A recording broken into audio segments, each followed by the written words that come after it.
പക്ഷെ എന്റെ മുഴുവൻ പ്രസംഗവും എന്റെ ക്ലാസ്സും ഷോയും അതിനകത്ത് ഒരു സെന്റൻസിലെ ഒരു വാക്ക് മുറിച്ചെടുത്തിട്ട് ഇത് ഈ രീതിയിൽ മാറ്റി ഒടിക്കപ്പെടുമെന്ന് സ്വപ്നം പോലും കണ്ടില്ല. ഈ 5 വാചകത്തിൽ താങ്കൾ എന്താ ഈ 5 വാചകത്തിന് മുമ്പിലും പുറകിലും ഒത്തിരി കാര്യങ്ങളുണ്ട്. സീക്രട്ട് ആത്മീയ സത്യം എന്ത് എന്ന് ചോദിച്ചാൽ, കളിയാക്കുന്നവനിൽ എന്തെങ്കിലും ഒരു പുണ്യമുണ്ടെങ്കിൽ അത് ട്രാൻസ്ഫർ ചെയ്ത് ആരെയാണോ കളിയാക്കപ്പെടുന്നത് അവന് ലഭിച്ചിരിക്കും എന്ന് പറഞ്ഞാൽ, നിങ്ങൾ ആർക്കെങ്കിലും പാര വെക്കുന്നുണ്ടെങ്കിൽ നിങ്ങളുടെ പുണ്യം നേരെ ആ വ്യക്തിയിലേക്ക് പോകും, നിങ്ങളിൽ ഇരിക്കില്ല. മറക്കണ്ട, പോയി പഠിച്ചാൽ വായിച്ചാൽ മനസ്സിലാവും. എന്നാൽ ജ്ഞാനം തേടണം, അറിവ് തേടണം എന്ന് ആഗ്രഹിക്കുന്ന വ്യക്തികളുടെ മുമ്പിൽ നീ പ്രഭാഷണം നടത്തൂ, അവൻ ഏറെ ജ്ഞാനിയായി മാറും, അവൻ നിങ്ങളെ സ്നേഹിക്കും എന്ന് ജീസസ് ക്രൈസ്റ്റ് പഠിപ്പിച്ചു. അദ്ദേഹത്തിനെ മൃഗീയമായി പീഡിപ്പിച്ച ആൾക്കാരാണ് നമ്മുടെ മുൻഗാമി. എനിക്കേറെ ഇഷ്ടപ്പെട്ടത് വിശുദ്ധ ഖുർആനിൽ ആ സ്രഷ്ടാവിന്റെ വചനങ്ങൾ പ്രവാചകനായ മുഹമ്മദ് നബി സല്ലല്ലാഹു അലൈഹി വസല്ലത്തിലൂടെ വന്ന വചനങ്ങളാണ്. എന്താണ് അദ്ദേഹം പഠിപ്പിച്ചത്?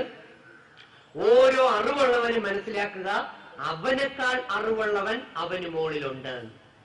എന്ത് മനോഹരമാണ്! ഇന്നലെ വരെ 10 വയസ്സും 15 വയസ്സും 12 വയസ്സും 17ഉം 16ഉം വയസ്സുള്ള നിങ്ങളാണ് ഈ സ്കൂളിലെ MSc, MPhilഉം PhDയും BEdും ഒക്കെ പഠിച്ചിട്ട് 10, 35, 40 വയസ്സുള്ള അധ്യാപകർ നിങ്ങളെ പഠിപ്പിക്കാനായി എത്തിയപ്പോൾ നിങ്ങൾ എന്ന് പറയുന്ന അഹങ്കാരികൾ ഈ ഗുരുക്കന്മാരുടെ ഫ്രണ്ടിൽ ഇരുന്നത് ടീച്ചേഴ്സിനൊന്നും അറിയില്ല, ഞങ്ങൾക്ക് മാത്രമേ എല്ലാം അറിയാവൂ എന്ന മട്ടിലും ഭാവത്തിലും ഇരുന്നത്. 40ഉം 50ഉം വയസ്സുള്ള അമ്മയോട് മുമ്പിൽ, അച്ഛന്റെ മുമ്പിൽ 15ഉം 18ഉം വയസ്സുള്ള നിങ്ങൾ ഇന്നലെ വരെ പെരുമാറിയത് അമ്മയ്ക്കും അച്ഛനും ഒന്നും അറിയില്ല, ഞങ്ങൾക്ക് മാത്രമേ അറിയാവൂ എന്ന അറിവിലും അഹങ്കാരത്തിലും നീ ഭ്രമിച്ചപ്പോൾ വിശുദ്ധ ബൈബിളും ഖുർആനും പറയുന്നു, അഹങ്കാരിയുടെ ഭവനം കർത്താവ് തകർക്കും. വിശുദ്ധ ഖുർആനിലാണെങ്കിൽ അണുമണി തൂക്കം അഹങ്കാരമുള്ളവന് സ്വർഗത്തിന്റെ 7 അയൽവക്കം കിട്ടില്ല എന്നാണ്. എന്താണ് സ്വർഗം? അതങ്ങ് ആകാശത്തിരിക്കുന്ന പെട്ടിയാണെന്ന് ആരെങ്കിലും ധരിച്ചെങ്കിൽ തെറ്റി. 3 സ്വർഗങ്ങളാണ് ഒരു മനുഷ്യനുള്ളത്. ആത്മീയത പഠിപ്പിക്കുന്നു, അല്പം സ്പിരിച്വാലിറ്റി. അതുകൊണ്ടാണ് ഇന്ത്യൻ പ്രസിഡന്റ് ആയിരുന്ന APJ അബ്ദുൽ കലാം സാർ കഴിഞ്ഞ ദിവസം തിരുവനന്തപുരത്ത് എത്തിയപ്പോ പറഞ്ഞത്, വിദ്യാഭ്യാസം ആത്മീയതയിൽ അധിഷ്ഠിതമായിരിക്കണം, ആത്മബോധം കുട്ടികൾക്കും വ്യക്തികൾക്കും കൊടുക്കണം എന്ന്. അല്ലാതെ ലൈംഗിക അതിപ്രസരണത്തിനെയും പീഡനത്തിനെയും മാത്രം പറഞ്ഞുകൊണ്ട് നടന്നിട്ട് കാര്യമില്ല, അത് തടയാനുള്ള വഴി നമ്മൾ കാണുന്നു.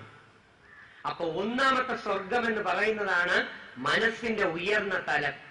നല്ല മനസ്സ്, നല്ല സത്യസന്ധത, നന്മയുള്ള പ്രവൃത്തി, നമ്മളിലൂടെ എല്ലാവർക്കും ഗുണം, അങ്ങനെയുള്ളതാണ് സ്വർഗം. നരകം എന്ന് പറയുന്നത് മനസ്സിന്റെ വേവലാതികൾ, ദുഷ്ടതരങ്ങൾ, ചതി, വഞ്ചന, പരദൂഷണം, പാരവെപ്പ്. അതുകൊണ്ടാണ് ഭഗവത്ഗീതയിൽ പഠിപ്പിച്ചത്, മനസ്സിന് ശാന്തി ഇല്ലാത്തവന് ഒരിക്കലും സുഖം ലഭിക്കുകയില്ല എന്ന്. മനസ്സിന്റെ ശാന്തി.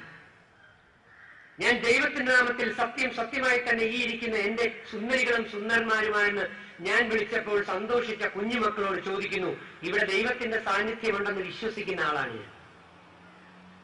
കഴിഞ്ഞ 1 വർഷത്തിനകത്ത് നിന്നെ 10 മാസം ഗർഭപാത്രത്തിൽ ചുമന്നുകൊണ്ട് നടന്ന് നൊന്ത് വേദനിച്ച് പ്രസവിച്ച് ഇരിക്കാൻ പറ്റാതെ, നിൽക്കാൻ പറ്റാതെ, നടക്കാൻ പറ്റാതെ നിനക്ക് വേണ്ടി ജീവിക്കുന്ന ആ അമ്മയും അതിലേക്ക് ജന്മം തന്ന ആ അച്ഛനോടും ആ പാരന്റ്സായ നിന്റെ മാതാപിതാക്കളോട് കഴിഞ്ഞ 1 വർഷത്തിനകത്ത് വാക്കുകൊണ്ടോ നോട്ടം കൊണ്ടോ പ്രവൃത്തി കൊണ്ടോ ഒരക്ഷരം പോലും കള്ളത്തരങ്ങൾ പറയുകയോ പ്രവർത്തിക്കുകയോ ചെയ്തിട്ടില്ലാത്ത ഒരു കുട്ടിയെങ്കിലും ഇതിനകത്തുണ്ടെങ്കിൽ ദൈവത്തിന്റെ നാമത്തിൽ സത്യം സത്യമായെന്ന് കൈപൊക്കിയേ?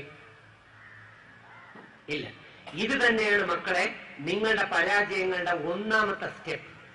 നിങ്ങൾ തിരിഞ്ഞു മറിഞ്ഞു നോക്കി ആരെങ്കിലും കൈ പൊക്കിയിട്ടുണ്ടോ എന്ന്. ആരുമില്ലെങ്കിൽ നമുക്ക് ഹാപ്പി എന്ന് വിചാരിക്കുമ്പോൾ ഈ TV ഓൺ ചെയ്ത് നോക്കിയാൽ കാണാം, മലപ്പുറത്തും മഞ്ചേരിയിലും കാസർഗോഡും മറ്റ് പല പല സ്ഥലങ്ങളിലും എറണാകുളത്തും ഓരോ സ്കൂളുകളിലും പല കോളേജുകളിലും 1ഉം 2ഉം 3ഉം കുട്ടികളെ വീതം ഞങ്ങൾക്ക് 100 കണക്കിന് കുട്ടികളെ കിട്ടി.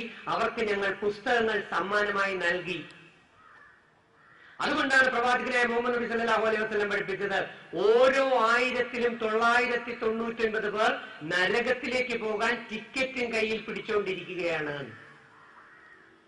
അപ്പൊ നിങ്ങളായ കുട്ടികളുടെ ഭാവിയിലെ പാരന്റ്സ് നിങ്ങൾ ആരാണെന്ന് അറിയാമോ? അടുത്ത വരാൻ പോകുന്ന 3-4-5 വർഷത്തിനകത്ത് പല പെൺകുട്ടികളും അമ്മമാരായി മാറാനുള്ള ചാൻസ് ഉണ്ട്. അപ്പം WHO നിങ്ങൾക്ക് ഇട്ടിരിക്കുന്ന, NCERT നിങ്ങൾക്ക് ഇട്ടിരിക്കുന്ന പേരാണ് you are the future parents. അതുകൊണ്ടാണ് ഞാൻ പറഞ്ഞത് നിങ്ങൾ കുട്ടികളല്ല. ഇപ്പൊ തന്നെ 8ലും 9ലും പഠിക്കുന്ന പല പെൺകുട്ടികളും കേരളത്തിൽ പലയിടത്തും ഒളിച്ചോടാൻ തയ്യാറായി നിൽക്കുന്നവർ ഇവിടെ ഉണ്ടെങ്കിൽ എന്നെ ഒരല്പം ശ്രദ്ധിക്കുക.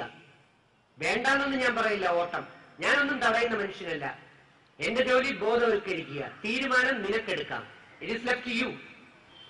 അപ്പൊ ആലോചിക്കുക, നിന്റെ കയ്യിലിരിക്കുന്ന നരകത്തിന്റെ ടിക്കറ്റ് അത് നിന്നെ കൊണ്ട് കളയിപ്പിക്കുക. സ്വർഗത്തിന്റെ ടിക്കറ്റ് ഞങ്ങൾ കൊണ്ടുവന്നിട്ടുണ്ട്, വേണമെന്നുള്ളവർക്ക് എടുക്കാം. അപ്പൊ കടൽ കടന്ന് അക്കരെ പോകണമെങ്കിൽ കാരിരുമ്പ് പോലെയുള്ള ബലമുള്ള മനഃശക്തിയും അതുപോലെയുള്ള നല്ല കപ്പലും വേണം. അതുപോലെ ഈ ജീവിതമാകുന്ന കടൽ കടക്കണമെങ്കിൽ സത്യത എന്ന കപ്പൽ വേണം. കുടുംബത്തിൽ സത്യസന്ധത ഇല്ലാത്തതാണ് നമ്മളുടെ പരാജയങ്ങളുടെ മറ്റൊരു കാരണം. വിശുദ്ധ ഖുർആൻ പറയുന്നു, അപ്രിയങ്ങളാണെങ്കിലും നീ സത്യം സത്യമായി തന്നെ പറയണം. കാരണം 6-ാം സൂറത്ത് പടച്ചവൻ പറയുന്നു, നീ ഒളിച്ചു ചെയ്യുന്നത്, നീ എല്ലാം ചെയ്യുന്നതും ഞാൻ കണ്ടുകൊണ്ട് നിൽക്കുന്നു എന്ന ബോധം നിനക്ക് വേണം എന്ന്.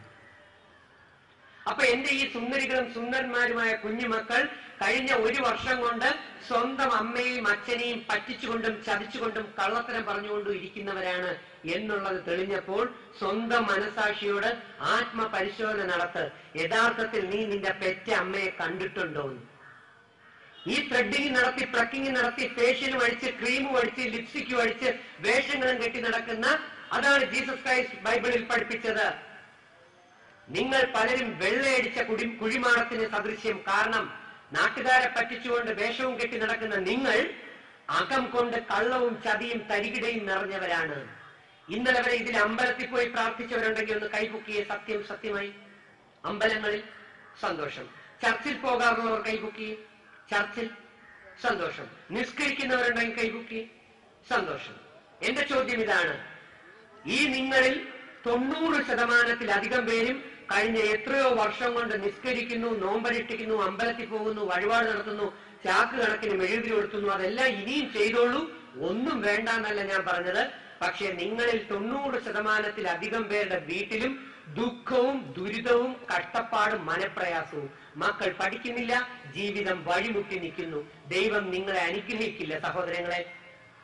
അദ്ദേഹം അനുഗ്രഹിക്കണമെങ്കിൽ ഒരൊറ്റ വഴിയാണ്. ആദ്യത്തെ വഴി ഞാൻ പറഞ്ഞത് സത്യസന്ധത. സ്വന്തം അമ്മയും അച്ഛനെയും പറ്റിച്ചുകൊണ്ട് നടക്കുന്ന മക്കളെ അമ്മയെ